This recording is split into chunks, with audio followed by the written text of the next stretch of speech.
Pagi teman-teman, kami kelompok 6 akan mempresentasikan materi mengenai sumber dan pengumpulan data. Nah, kelompok kami terdiri dari saya, Putri Arum Kusmaningsih, NPM 207, kemudian teman saya Anita Bila Susiolawati, NPM 095, dan teman saya lagi Abdul Rahman, NPM 161.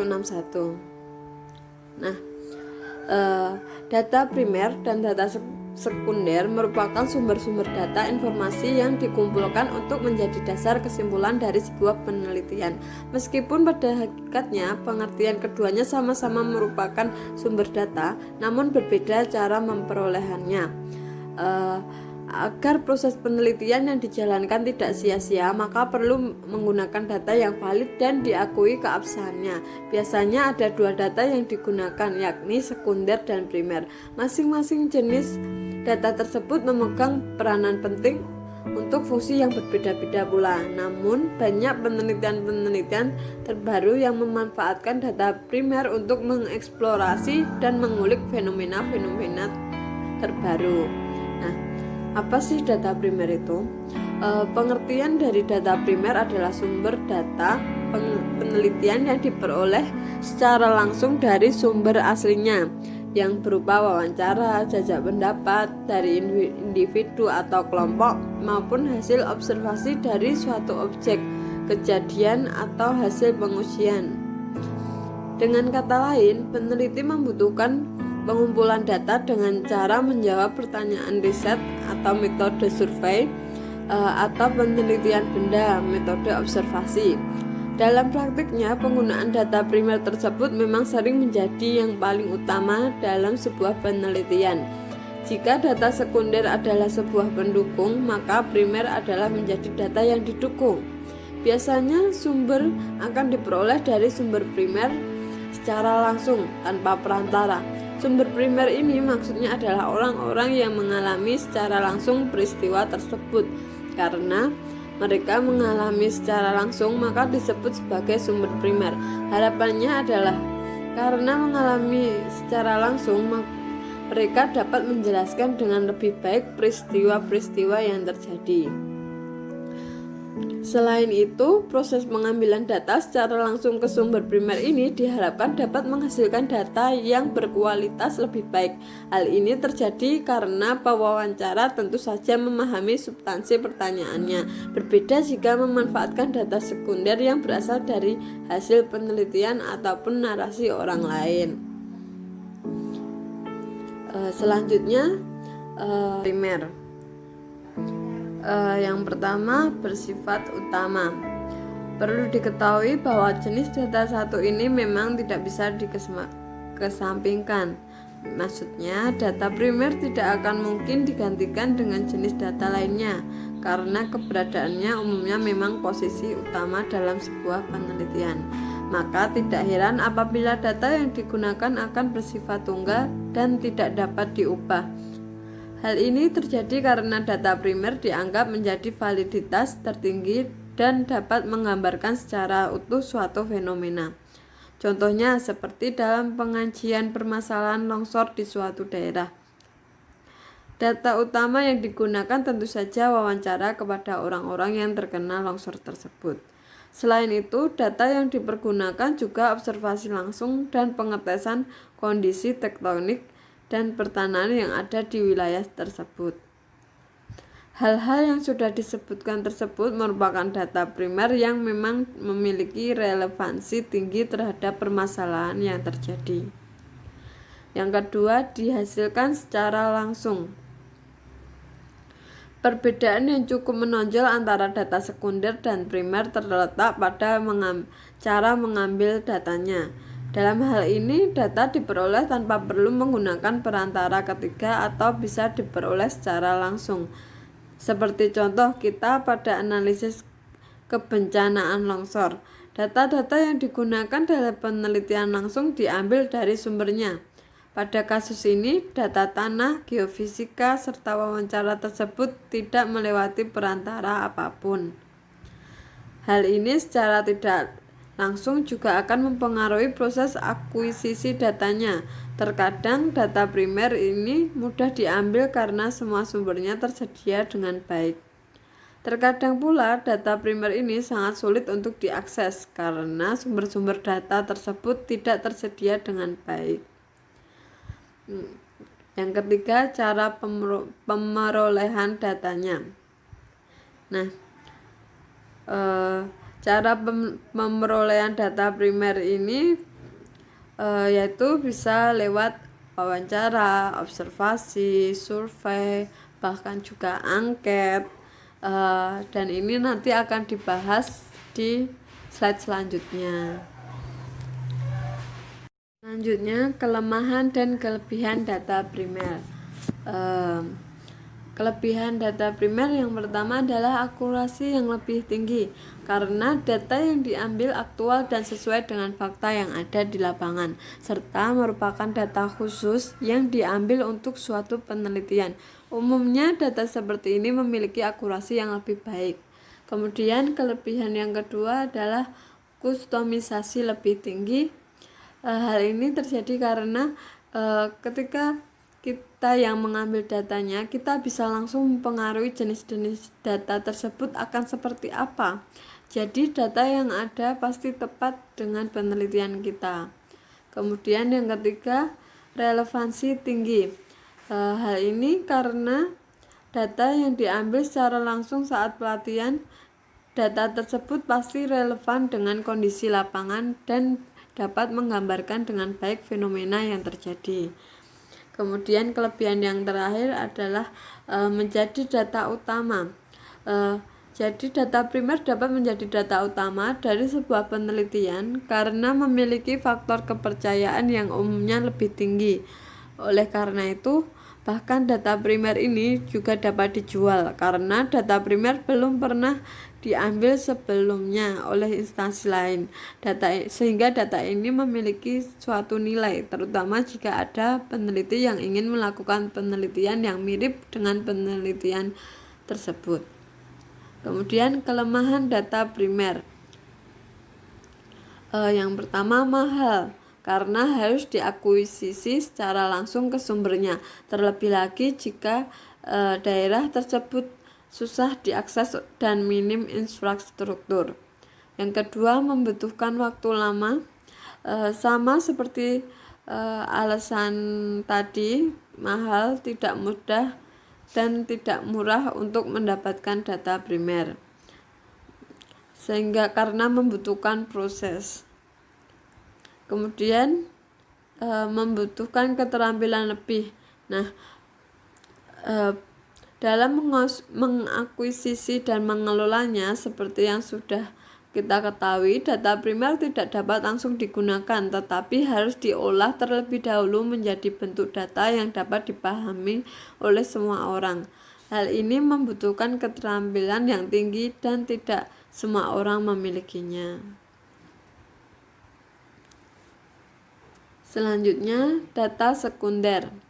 Pengertian data sekunder adalah sebuah data penelitian yang diperoleh melalui media perantara atau secara tidak langsung yang berupa buku, catatan, bukti yang telah ada, atau arsip, baik yang dipublikasikan maupun yang tidak dipublikasikan secara umum. Dengan kata lain, peneliti membutuhkan pengumpulan data dengan cara berkunjung ke perpustakaan, pusat kajian, pusat arsip, atau membaca banyak buku yang berhubungan dengan penelitiannya. Dalam sebuah penelitian, pastinya dibutuhkan data sebagai bahan analisis utamanya. Salah satu data yang banyak digunakan adalah data sekunder. Jenis data ini bukan merupakan data yang diperoleh dari sumber utama, melainkan sudah melalui beberapa sumber. Sebenarnya, perbedaan utama pada setiap data hanya ditentukan lewat proses pengambilannya, seperti yang sudah dijelaskan di atas. Data sekunder diambil dari sumber-sumber sekunder, bukan orang yang merasakan langsung fenomena yang diteliti.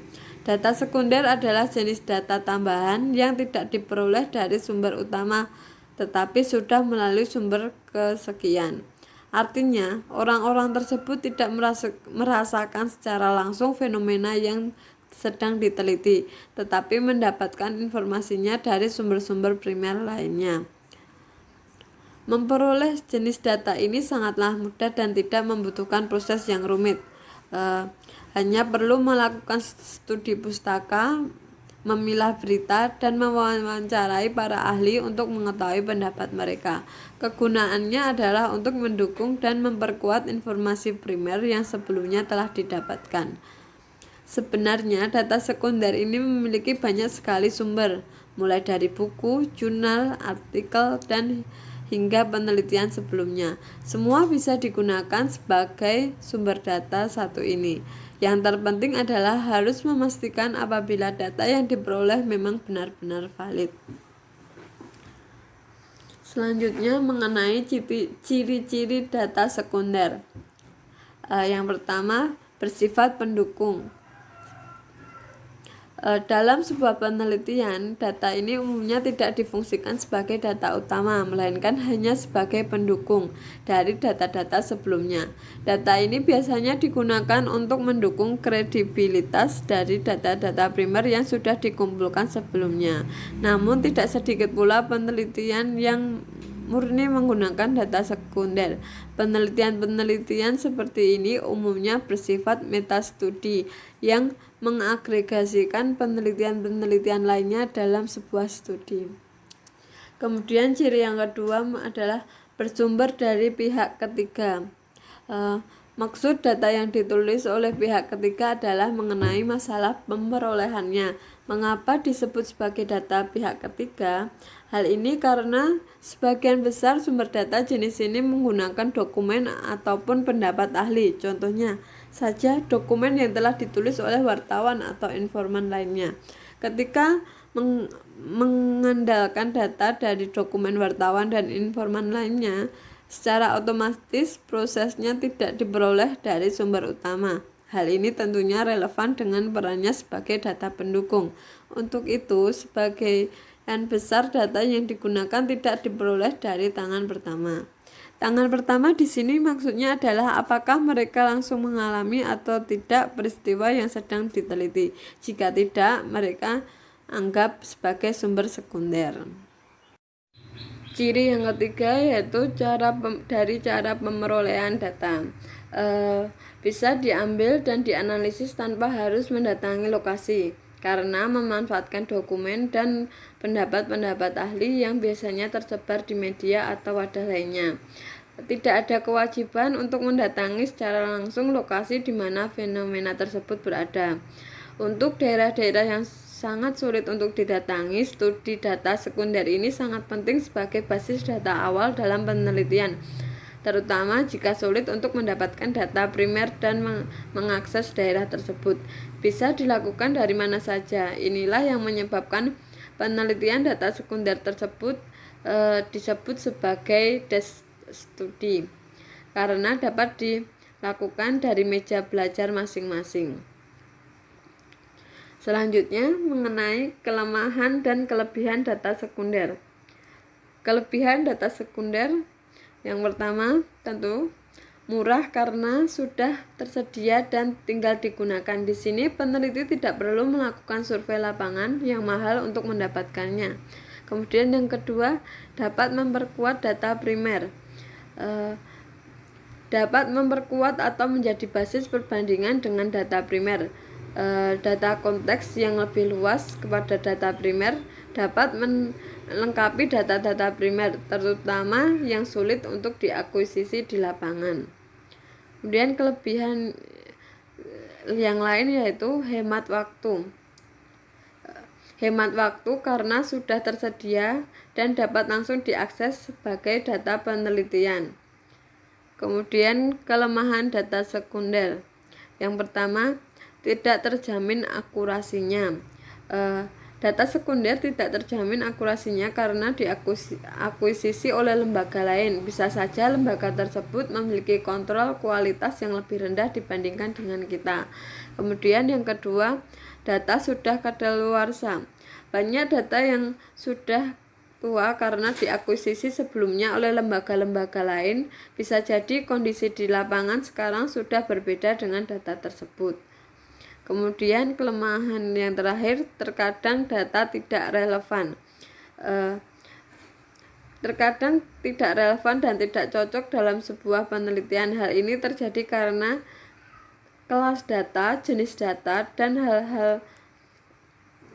hal-hal yang ada pada data tersebut diambil untuk studi lain yang sebelumnya pernah dilakukan. Struktur data tersebut belum tentu cocok dengan data yang sedang kita butuhkan. Assalamualaikum warahmatullahi wabarakatuh. Perkenalkan, nama saya Abdul Rahman, NPM 17133-20161. Di sini saya akan melanjutkan presentasi dari Mbak Putri mengenai materi selanjutnya, sumber data primer dan data sekunder. Data primer dan sekunder dapat diperoleh dari beberapa sumber yang harus dilakukan oleh seorang peneliti. Berikut sumber-sumber data primer dan sekunder. Yang pertama, beberapa sumber untuk mendapatkan data primer sebagai berikut, seperti wawancara. Di sini peneliti langsung berdialog dengan responden untuk menggali informasi dari responden. Nah, pada saat wawancara, peneliti tidak harus bertatap muka secara langsung, tetapi dapat melalui media tertentu, misalnya melalui telepon atau chatting melalui internetan. Di sini kelebihan dari proses wawancara itu sendiri, seperti peneliti dapat menggali informasi sebanyak-banyaknya dari responden karena proses wawancara dapat terus berkembang. Sedangkan kelemahan dari proses wawancara itu sendiri, seperti memerlukan waktu yang cukup lama serta sulitnya mencari waktu yang cocok antara calon responden dengan pewawancara. Kemudian info observasi ialah suatu aktivitas pengamatan terhadap sebuah objek secara langsung dan mendetail guna untuk menemukan informasi mengenai objek tertentu. Kemudian tes digunakan untuk mengevaluasi, yaitu membedakan antara kondisi awal dengan kondisi sesudahnya. Di sini saya contohkan misalnya seperti penelitian yang bertujuan untuk mengetahui efektivitas pelatihan bahasa Inggris bagi karyawan di sebuah hotel. Nah, sebelum dilakukan pelatihan, di sini dites dulu kemampuan bahasa Inggris dari calon karyawan itu sendiri. Nah, jadi instrumen yang dapat digunakan untuk teknik tes adalah soal-soal tes, baik soal tes standar yang telah diakui oleh umum atau soal tes yang dibuat sendiri sesuai dengan kebutuhan yang ada. Kemudian sumber selanjutnya adalah angket. Di sini angket dilakukan dengan cara membagi daftar pertanyaan kepada responden agar responden tersebut memberikan jawabannya. Kemudian ada pengukuran fisik dan percobaan laboratorium sebagai sumber data primer itu sendiri. Kemudian beberapa sumber yang untuk mendapatkan data sekunder sebagai berikut. Yang pertama, dokumentasi. Ialah sebuah cara yang dilakukan untuk menyediakan dokumen-dokumen dengan menggunakan bukti yang akurat dari pendekatan sumber-sumber informasi. Kemudian ada absensi, ialah sebuah kegiatan pengambilan data guna mengetahui sejumlah kehadiran pada suatu acara. Jadi setiap kegiatan yang membutuhkan informasi mengenai peserta tentu akan melakukan absensi. Jadi data kehadiran itulah bisa menjadi sumber data sekunder. Kemudian laporan resmi. Nah, di sini saya misalkan seperti laporan keuangan suatu perusahaan, dan laporan keuangan itu bisa menjadi sumber data sekunder bagi seorang peneliti. Kemudian jurnal ialah tulisan khusus yang memuat artikel suatu bidang ilmu tertentu. Jadi di sini saya misalkan seorang peneliti akan meneliti di bidang pemasaran, maka yang dibutuhkan yaitu jurnal pemasaran yang kemudian bisa dijadikan sebagai sumber data sekunder. Selanjutnya ada buku dan koran atau majalah yang kemudian dapat dijadikan sebagai sumber data sekunder. Presentasi selanjutnya akan disampaikan oleh Mbak Anita. Assalamualaikum warahmatullahi wabarakatuh.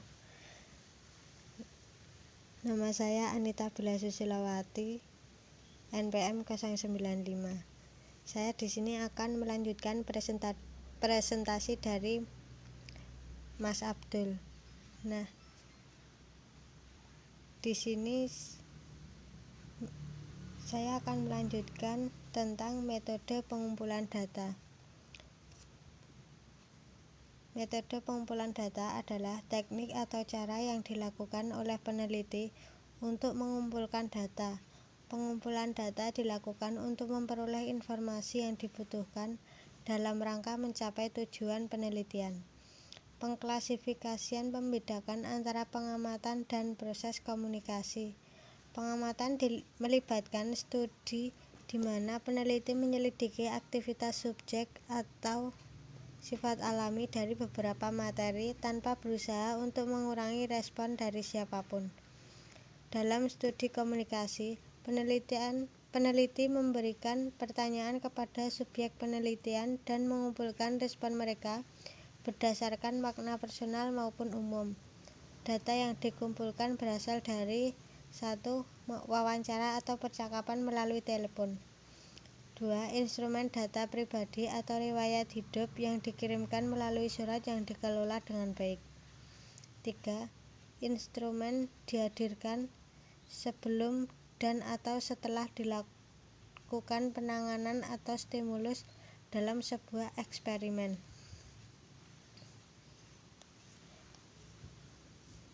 Selanjutnya, 1. Wawancara. Wawancara adalah teknik pengumpulan data yang dilakukan melalui tatap muka dan tanya jawab langsung antara peneliti dan narasumber. Seiring perkembangan teknologi, metode wawancara dapat pula dilakukan melalui media-media tertentu, misalnya telepon, email, atau Skype. Di sini juga ada contoh wawancara.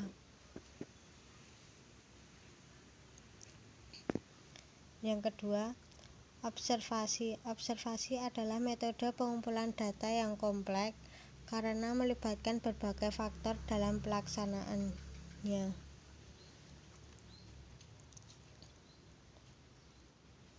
Metode pengumpulan data observasi tidak hanya mengukur sikap dari responden, namun juga dapat digunakan untuk merekam berbagai fenomena yang terjadi. Teknik pengumpulan data observasi cocok digunakan untuk peneliti yang bertujuan untuk mempelajari perilaku manusia, proses kerja, dan gejala-gejala alam.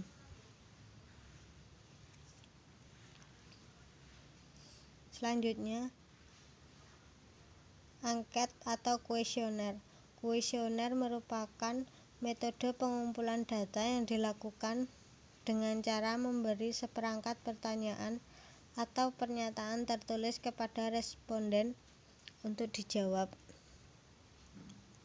Kuesioner merupakan metode pengumpulan data yang lebih efisien bila peneliti telah mengetahui dengan pasti variabel yang akan diukur dan tahu apa yang diharapkan dari responden. Selain itu, kuesioner juga cocok digunakan bila jumlah responden cukup besar dan tersebar di wilayah yang luas. Di sini juga ada contoh. Teman-teman bisa melihat contohnya di sini.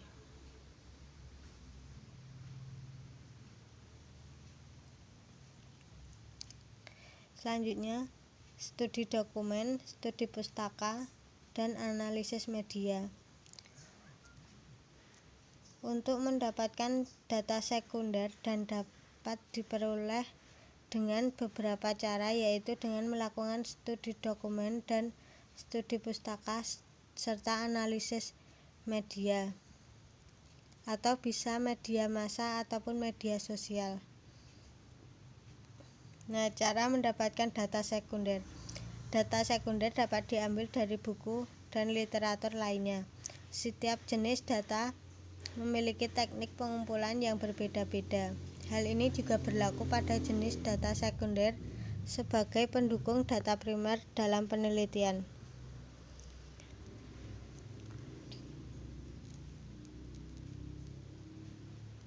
Secara umum, terdapat dua cara untuk mendapatkan data sekunder, yaitu dengan melakukan studi pustaka serta analisis media. Studi literatur. Studi literatur pada dasarnya adalah meneliti sebuah dokumen agar nantinya dapat ditarik kesimpulan ataupun makna dari literatur tersebut. Harapannya, makna dari informasi yang terkandung dapat memberikan pandangan dan pengetahuan yang baru terhadap suatu permasalahan. Studi literatur ini merupakan sumber data sekunder yang paling sering digunakan. Selain karena sumbernya sangat banyak, studi literatur juga relatif lebih mudah untuk dilakukan dibandingkan dengan analisis sentimen, media, atau akuisisi data primer.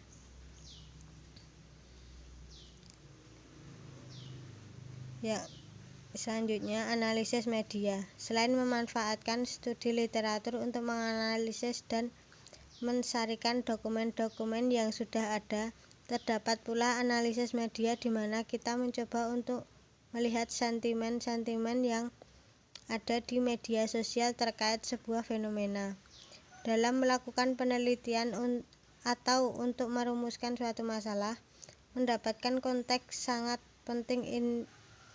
Inilah peran media populer di mana kita dapat melihat apa yang orang lain tulis mengenai suatu fenomena.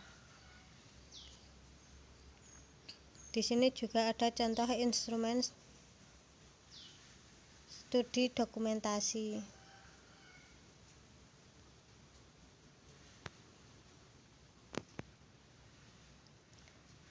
Terima kasih. Bila ada kurang lebihnya kami mohon maaf. Wassalamualaikum warahmatullahi wabarakatuh.